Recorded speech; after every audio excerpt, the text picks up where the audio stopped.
Hi everyone. Today we will discuss yet another short story which is part of your Malayalam literature and English translation syllabus. And the story that we will discuss is The Girl Who Spreads Light by T. Padmanabhan. Let's begin the session as usual with an introduction to the author.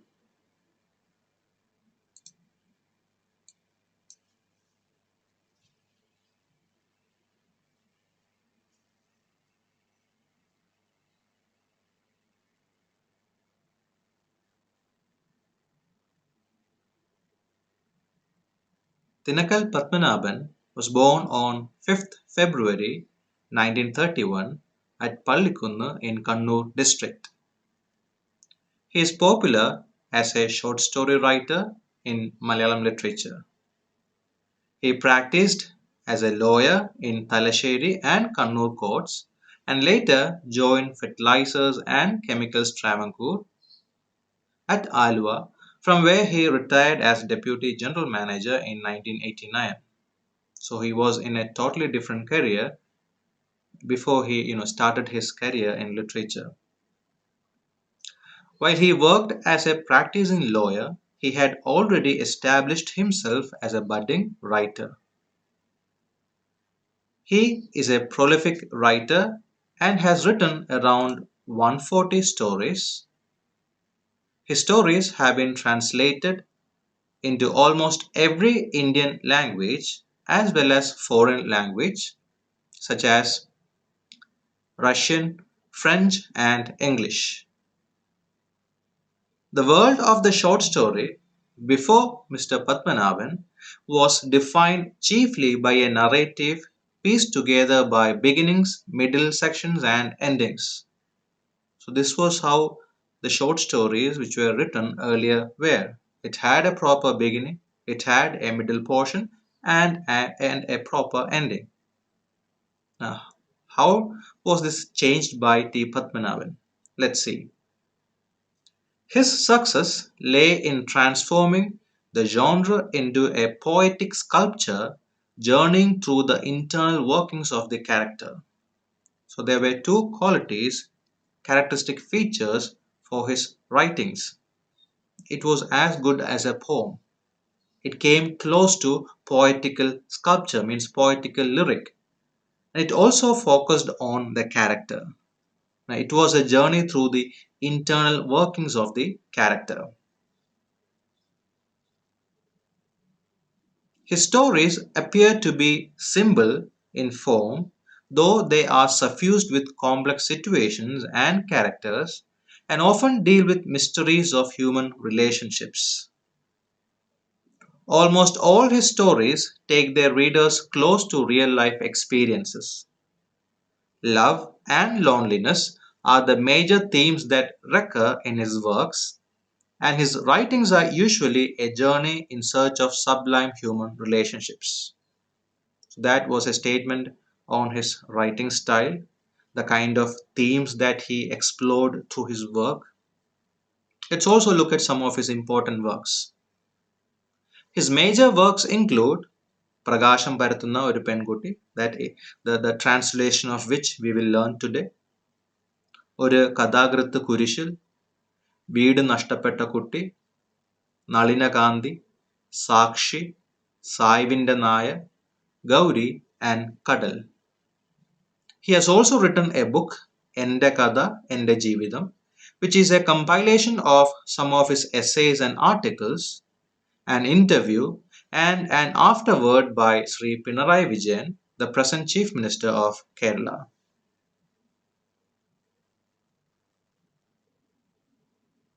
The short story collection പുഴ കടന്ന് മരങ്ങളുടെ ഇടയിലേക്ക് received Vailar Award for the year 2004. He is also the recipient of Vallathol Award, Lalitambika Antarjanam Smaraka Puraskaram, and Ezhuthachan Puraskaram. He rejected some of the honors that were bestowed upon him, like the Kendra Sahitya Academy Award, Kerala Sahitya Academy Award, and Odakural Award. Prakasham Bharatuna Pengutti is a collection of stories written by T. Padmanabhan and published in 1955. It has 12 stories. The title story, which is Prakasham Bharatuna Pengutti, which can be translated into English as The Girl Who Spreads Light, deals with the emotional life of a frustrated man who returns to life moved by the love and affection of a strange young girl whom he meets in a cinema hall. So this meeting with a girl at a cinema, it changes his life. And that change, that turning point, how did his life change? These are the things that we are going to decipher from the story. The story captures the most valuable hours in the life of the man who gives up his decision to commit suicide after his encounter with the girl. So look at the change that comes to the man. He was about to commit suicide, he was to give up on his life, but his meeting with this girl at a cinema changes his life. It changes so much that he decides to revoke his decision to commit suicide. So that was an introduction to the author as well as the short story that we are about to learn. Now let us read the story. If you have your textbook, please do take it. You have the text will appear on the screen. You can see to it, or else you can read it along with me by using your textbook.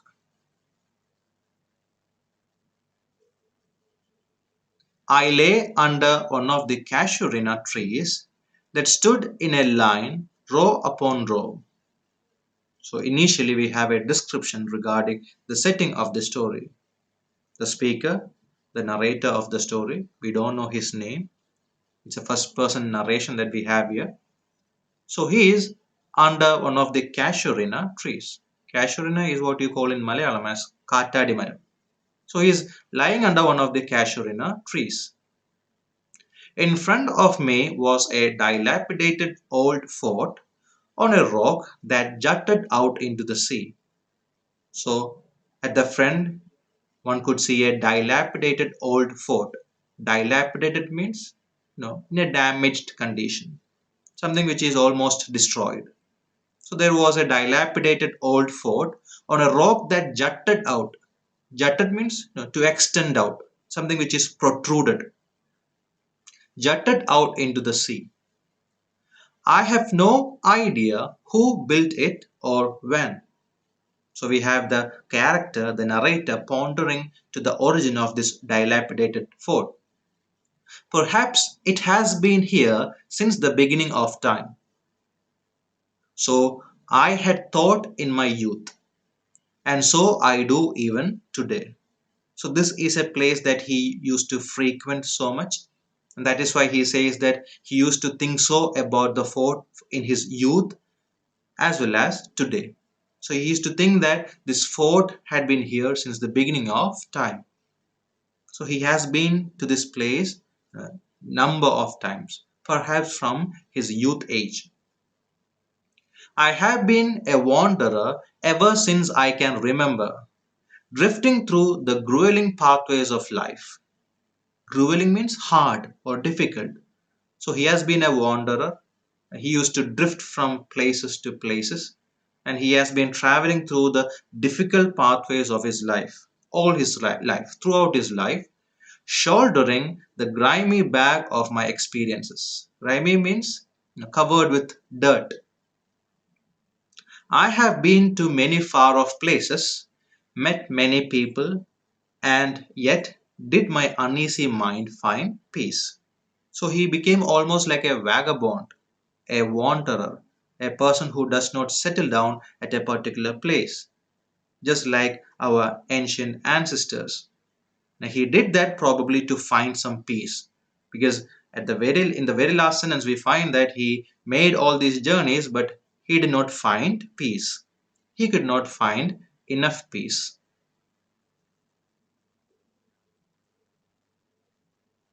No, but whenever I return to this old city, I feel an inexplicable sense of relief.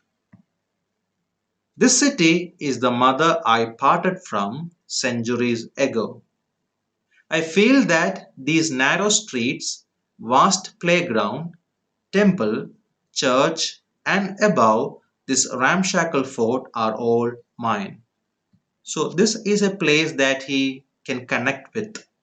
This he feels that the city is the mother. He regards that particular city as his mother from which he parted centuries ago. So he could feel this strong bonding between the city and himself. The narrow streets that you find in the city, the vast playground, temple, church, the dilapidated fort. So you have a synonym for dilapidated over there, ramshackle. So a fort that is in a destroyed, almost destroyed condition. Right? He feels that all these belong to him because that is how much he has or he feels a connection with this particular place. Every grain of sand here has been created for me. And it was here that I turned a new leaf a year ago. Turn a new leaf means make a fresh start. So it is in this particular place, it is in this city that he turned a new leaf. He made a fresh start a year ago. So as of now, we understand that we have a character who is at a particular city. He is lying under one of the casuarina trees. He is looking at a dilapidated fort. He is recollecting the bond that he shares with this particular city, and he kickstarts uh, reminding himself or kickstarts on narrating the past events which actually changed his life, which helped him to make a fresh start. As the rays of the setting sun filtered through the drooping branches of the casuarinas, people were making their way back from the beach, keen to reach home before the evening chill set in. Mufflers wrapped round their necks, twirling their long walking sticks, the elderly ones rushed past me. So it was evening, and people were hurrying back to their homes. We have elders who have mufflers. The mufflers are scarves that are worn around neck. So you have elders wearing mufflers and twirling their long walking sticks. Twirling means twisting. So they are enjoying the mood. They are enjoying the mood, the environment, the milieu that you can find there, and also they are rushing back to their houses.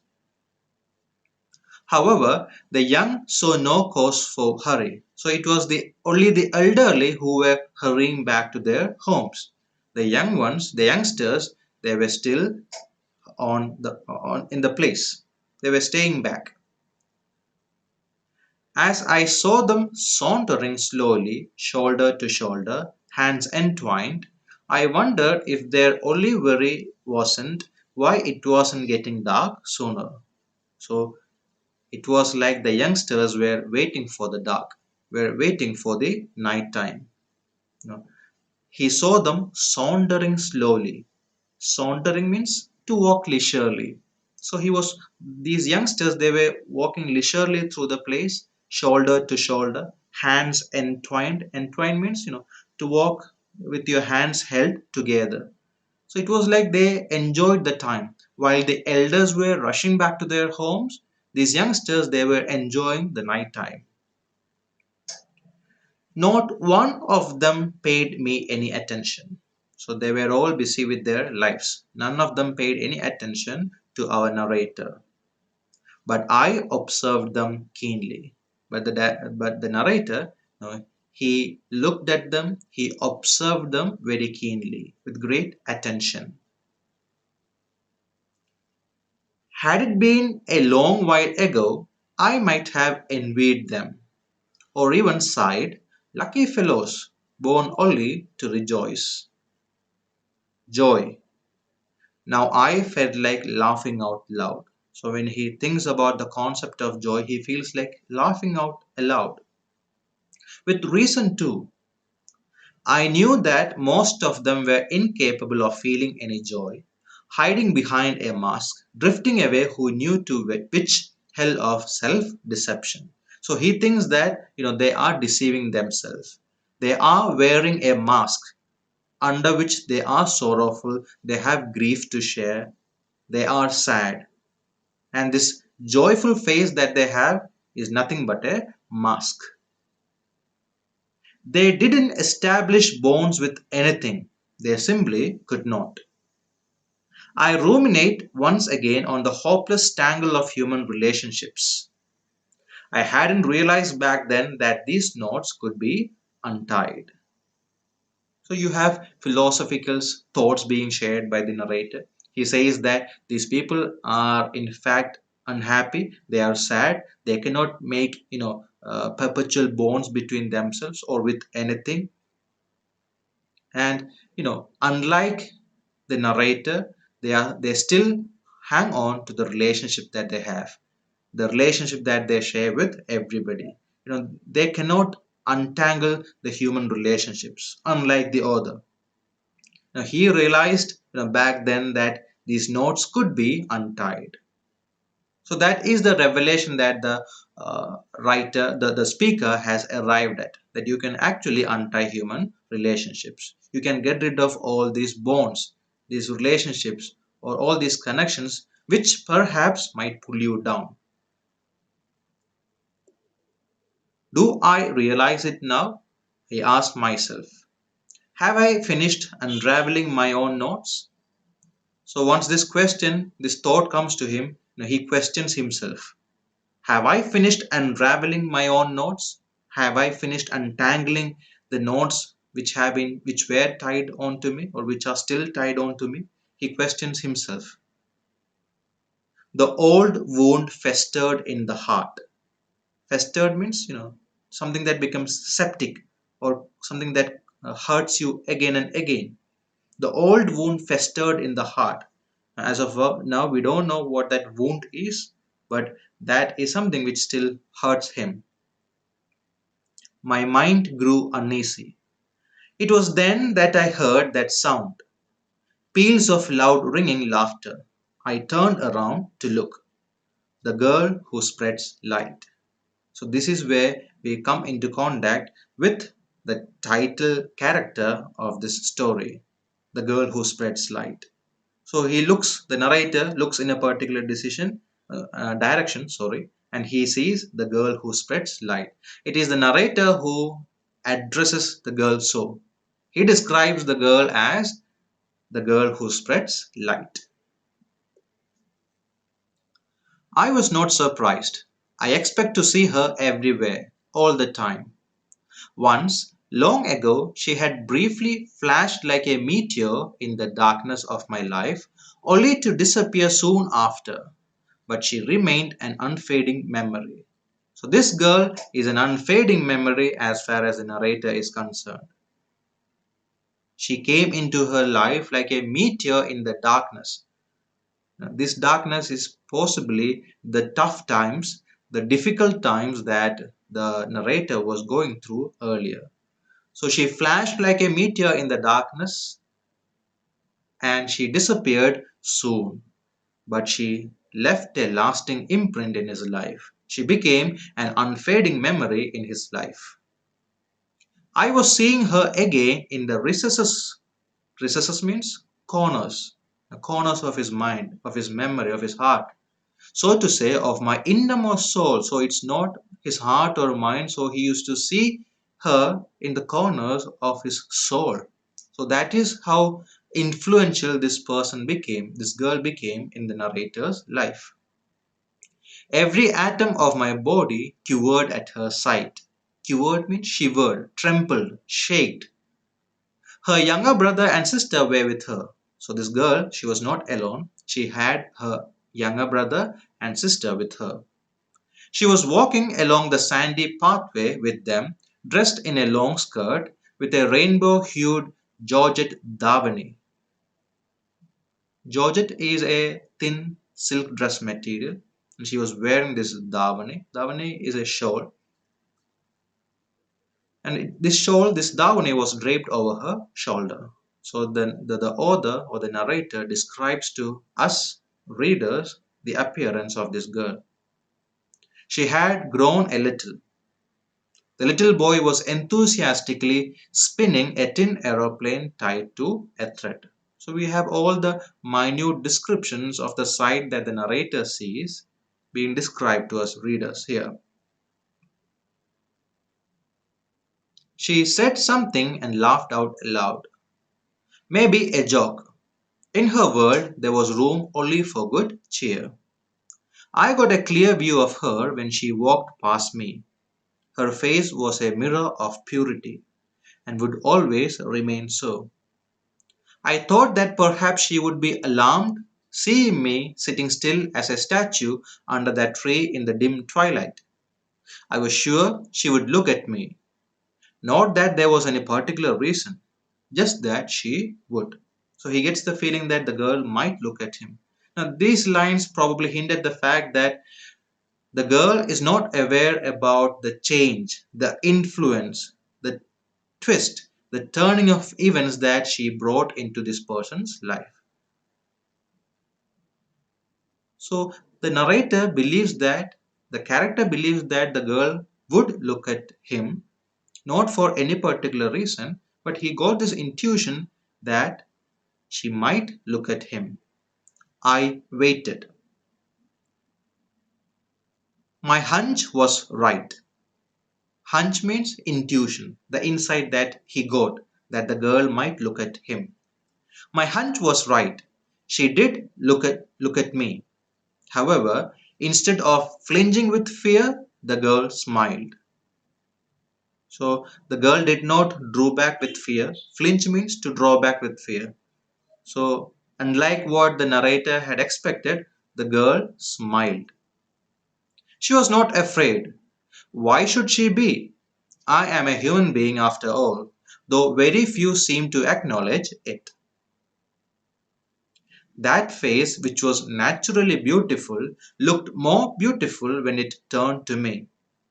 For some reason, my eyes welled up. Welled up means it lit up. It lit up with feelings and thoughts. Did she recognize me?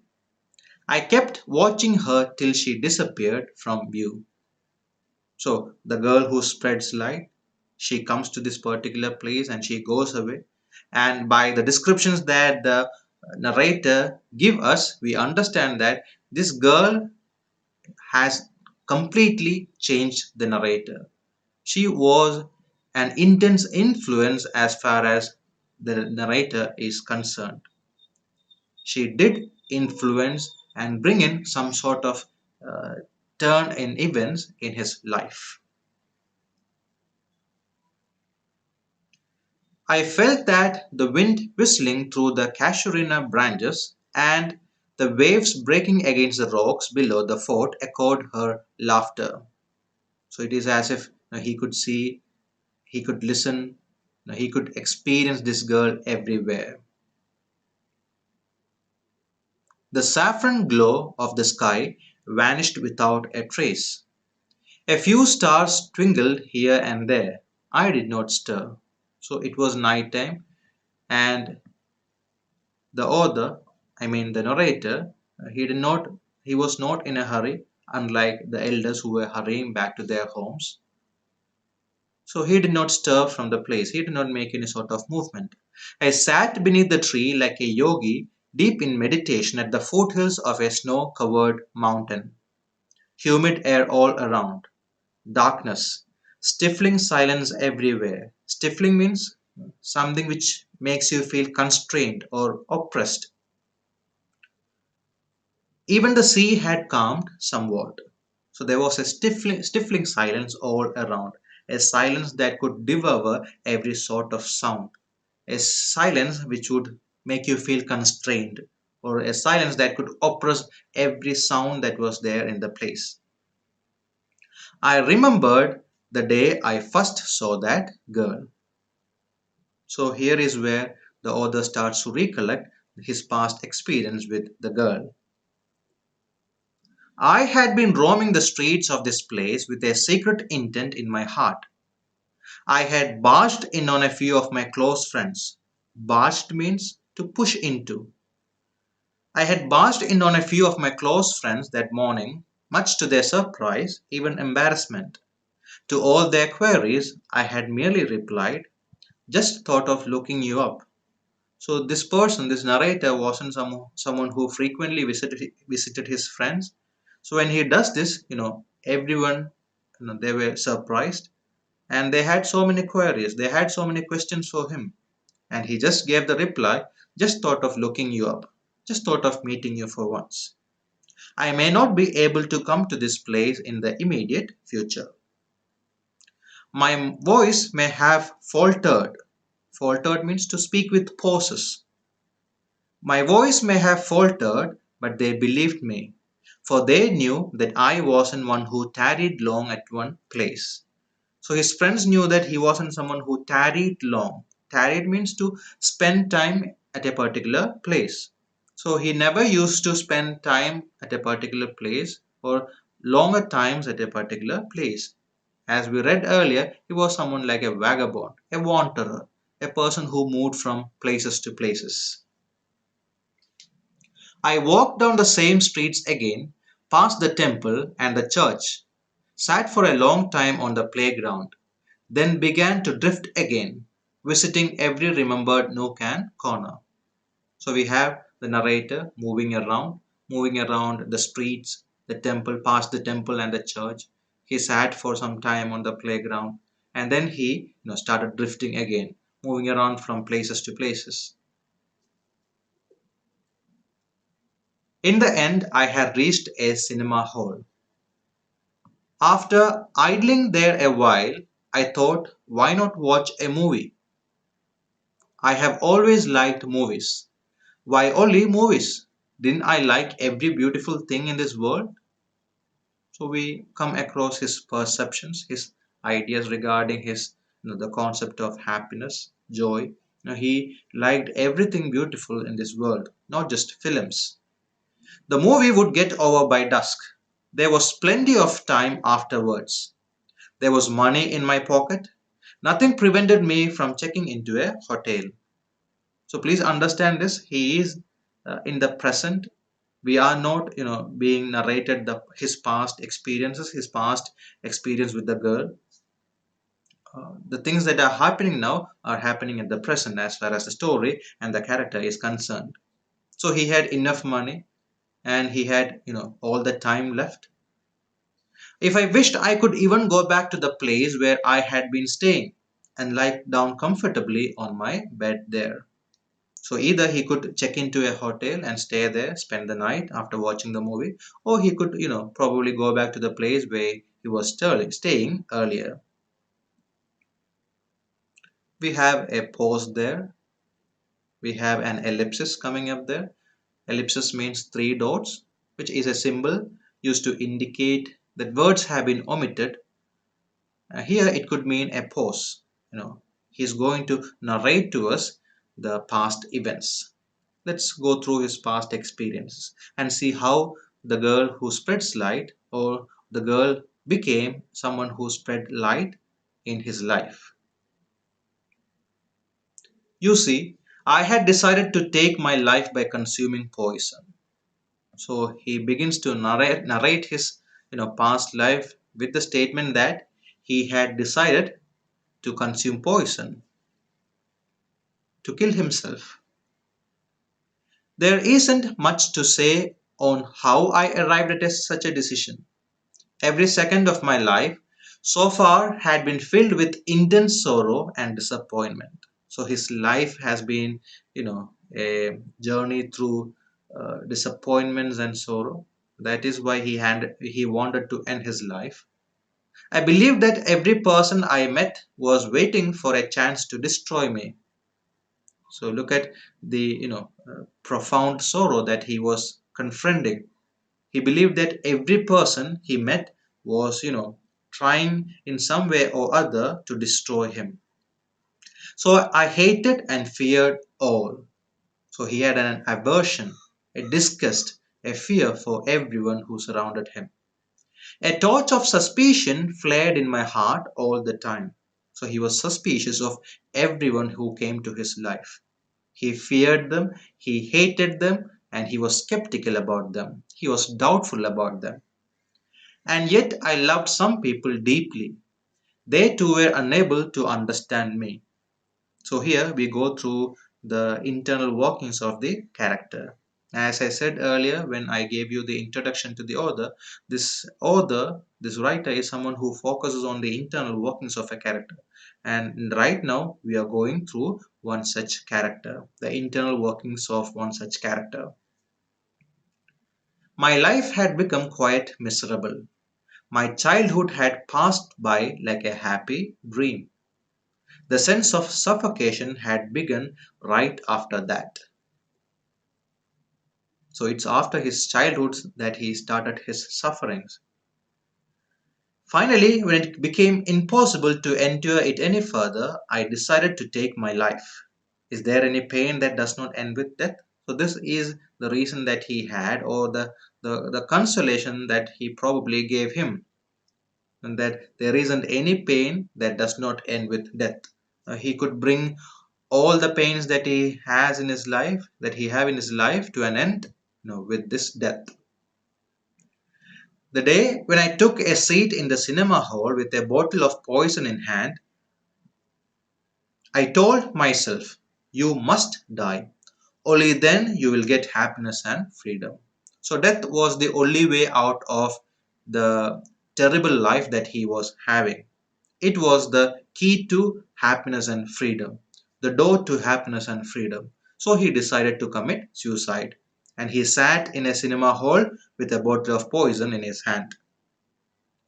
I had chosen a seat in the very last row. It was a matinee show, a show that happens after in the afternoon. And there were very few people. I felt happy. I could watch the movie undisturbed. So he has an intention, that is to commit suicide. He has a bottle of poison in his hand and he is at a cinema hall watching a matinee movie. And he takes a seat in the very last row so there wouldn't come anyone to disturb him. When the movie was about to begin, a girl walked in, followed by two small children. They made a lot of noise as they entered the cinema hall. They seemed entirely at ease in the cinema hall and betrayed no sign of anxiety or fear that children usually display in a new unfamiliar place. So that is the point when the girl, along with her siblings, they come into the cinema hall. They made a lot of noise when they came into the cinema hall. And the narrator felt that, they weren't like the regular children, who felt, you know, um, very much tensed to be in an unfamiliar place. They did not, they weren't anxious. They did not, seem to display any sort of fear to have come to that unfamiliar place.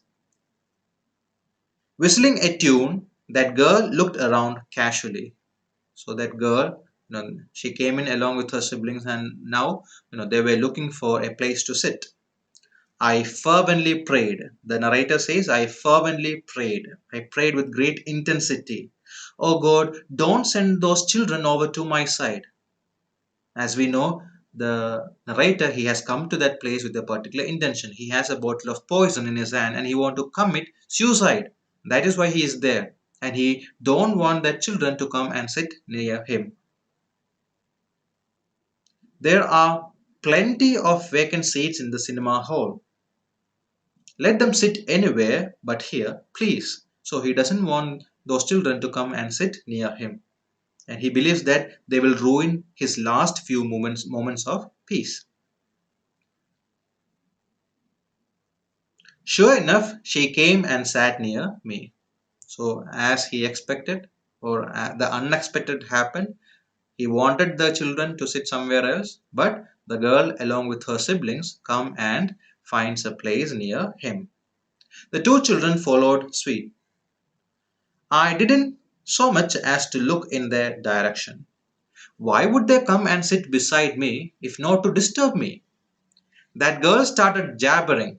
Jabbering means to talk noisily.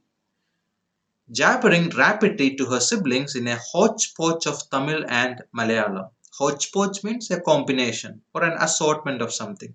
So the girl uses both Tamil and Malayalam. She broke off her chatter abruptly to hum a couple of lines as well. So at times he found her talking to her siblings, and at times she was singing. Hum means to sing in a low voice. Occasionally she broke into peals of laughter that sounded like a wild stream splashing on a pile of rocks. So the narrator was completely disturbed. He didn't want them to come and sit near him, but they have found a place near him. And this girl, she was using a hodgepodge kind of language. She was using a mixture of Tamil and Malayalam language. And she was, at times, she was talking to her siblings, and at times, she was also humming a song. The show began. Two young men stood on a vast ranch in Texas. Ranch means a farm, ready to shed blood to win the girl they loved. Shots are fired, men totter, totter means to walk unsteadily, and fall. Horses gallop, enemies whisk, whisk means to move quickly to somewhere. Enemies whisk away large hurdles of cattle. So these are the visuals that have come on the screen as part of the movie that is being played in the cinema. The girl next to me was also on that ranch in Texas. So it was like the girl was really there in that farm in Texas where the movie was happening. When a horse stumbled and fell, she blurted with deep feeling. Blurted means to utter some sound impulsively, naturally. Poor thing. This is the comment that is being made by the girl. When a horse fell, when a horse fell, she said, poor thing. On seeing a close-up shot of David Farrar's fearsome face, she cried out, "Oh," and withdrew into her seat. Now, David Farrar is an English actor, and probably his movie was being screened on that particular day. When an attacker was shot in the arm, she shook me as well. Great, that is how it should be. I kept staring at the screen all the time, apparently unmoved, but I was wonderstruck. This girl was such a live wire. Live wire means a person who is very much lively and energetic. So the girl was responding to every single screen, every single scene that appeared on the screen. And the narrator felt that she was a live wire. She was a lively and energetic person. My resentment faded little by little. So at the very outset, he was not, he didn't want them to come and sit beside him, but his resentment, his anger at them coming and sitting by him, it gradually faded. She caught my hand and asked, "Will you please tell me the story?" I looked at her intently. Her face shone as brightly, as brilliantly as her diamond nose stud. "Won't you please tell me?" So the girl requested our narrator to tell the story of the movie that was being screened at the cinema. "I can't follow anything. I am only in the sixth standard. The joy I felt then. That was the first time a child was asking me something with such affection and liberty.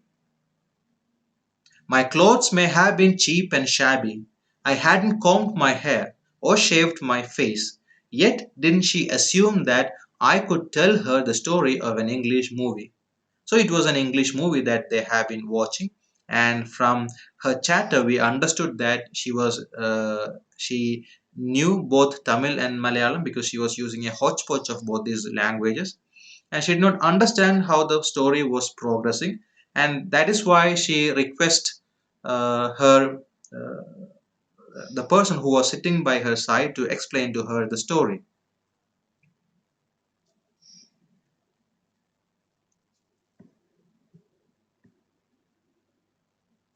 I remembered the day I had gone to a hospital with my mother where the nurse asked, "Your son, isn't he?" Mother had said, "Works in the BD factory." Mother had said, "Yes." The nurse, again, she has another question for the mother. works in the BD factory? Before my mother could say anything, I had replied shortly, yes. That nurse was an elderly woman, and this was a little girl, yet what great faith she had in my ability. She lived in a land of eternal sunshine and roses, where there were no dark notes strewn with thorns. So the narrator recollects an even earlier account of event from his life, a time when he visited a hospital probably, where he comes into contact with a particular nurse who asks who he was and what he was doing and all those details. And here you have a child who wants to depend on this particular character who is our narrator to get the story of the cinema.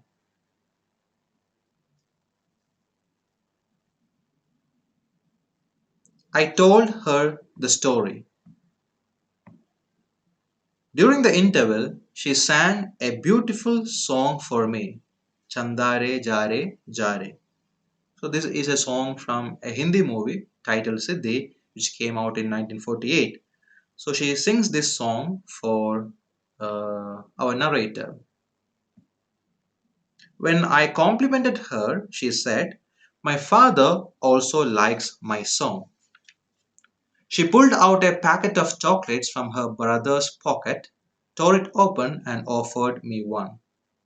So she depends on this person, on our narrator as of now, even though forgetting the plot of the movie that they were watching. She sings a song for him and she even offers him some chocolates. I could not help laughing at the thought that she was offering a chocolate to a man who was about to die. So he points out the irony. He had come to the cinema hall to commit suicide. He had a bottle of poison for that. And here you have a girl who was offering him some chocolates. I said, no, I don't want it. She did not give up.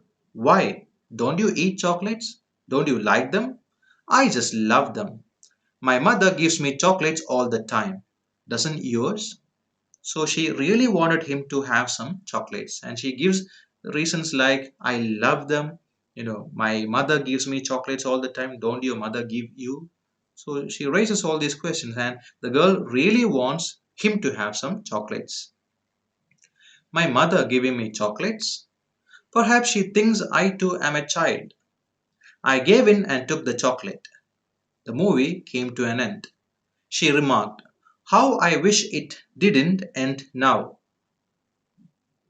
We stepped out. It was almost twilight. She asked me, when will you come next to see a movie?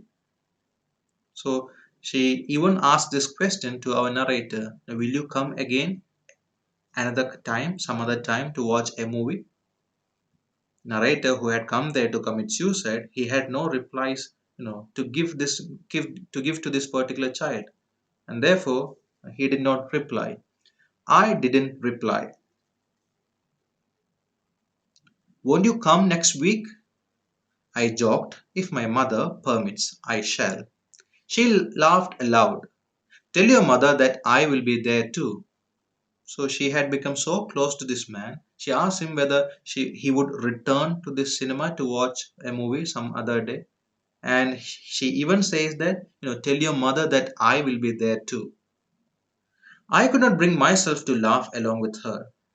The younger brother and sister were raring to go. Raring means very impatient to leave the place, to get back to their home. I felt a twinge of sadness. Twinge means a sudden feeling. So he felt very sad for a short time. I felt a twinge of sadness on parting with the girl. She said, I will be waiting. So she was a complete stranger, but she offered him chocolates. She sang a song to him, and she even asked him whether he would come back some other day to watch a movie. She said, I will be waiting. I merely grunted, aha. Cheerio. Cheerio means it's a farewell remark. Cheerio. Goodbye. She left accompanied by the children. So that was his initial meeting with the girl. The girl did not understand. She had no idea that this was a person who was about to commit suicide, and that she actually prevented him from doing it or committing it. She you know she was all by I mean she was just like an angel from the heaven probably for him, because she saved this man from his death. I stood there looking at her.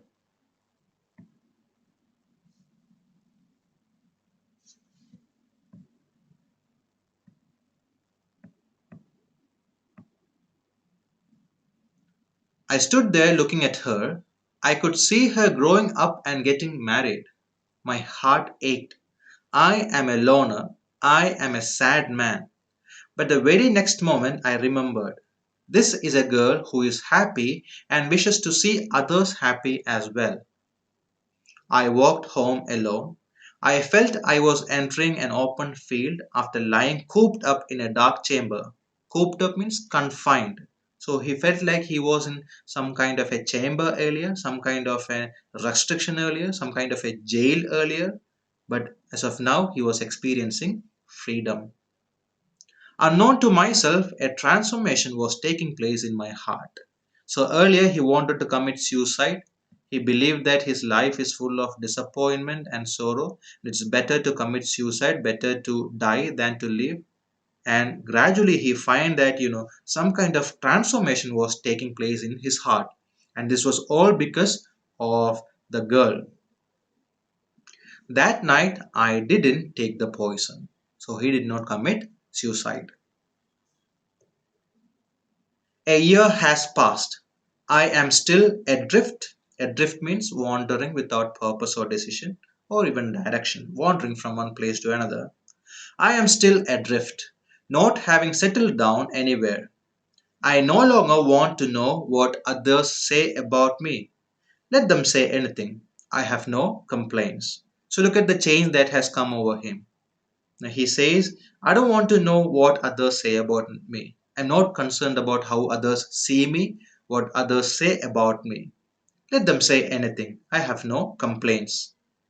I can see the past only hastily. Hastily means in a dull manner. It has no place for logic. There is only one consolation. Don't many things that defy logic happen in human life? So this is how he consoled himself. Many things happen in our life which cannot be explained, which seem to be very not logical at all. So such things happen in everyone's life. The dewfall has grown heavy now. I have to leave. So we come back to the present. He narrated to us the event that changed his life, the person who actually helped him not to commit suicide, who saved him from death, who changed his mindset, his attitude towards the events and people that were around him. Surely I will meet her again, that girl who spreads light. So the author was in darkness. He was in difficulty. He was in a sort of depression, and she is the person who spread light in his life. That is why we have the title, The Girl Who Spreads Light. Perhaps after another 400 or 500 years, all human beings, including myself, would be at a crossroad for sure. Unsure. Crossroad? No, it could, figuratively mean, it could symbolically mean, you know, every human being will reach a point where uncertainty rules, where uncertainty reigns, where you won't be able to take decision, where you'll be confused, where you don't want to go ahead or continue your life. So you'll be at a crossroad for sure. It is then, please do not go away. So it is at that particular moment that you might come across such a girl, such a character, such a person in your life who might actually spread life. Please do not go away. And the narrator asks us, asks the person, asks that girl, please do not go away. So that is where the story comes to an end. So I hope the story is clear to you. I am sure by now you know why the author has titled it The Girl Who Spreads Light, because the character, he actually has a girl who spread light in his life, who wiped away all the darkness, all the dark thoughts, ignoble thoughts that he had in his mind. She even changed his attitude. So that is all for today. Thank you so much for watching this live session. If you have any comments or clarifications to make, please uh, do that by posting it as a comment under this video in my YouTube channel. Thank you so much for being with me here today. I'll see you in the next video lesson.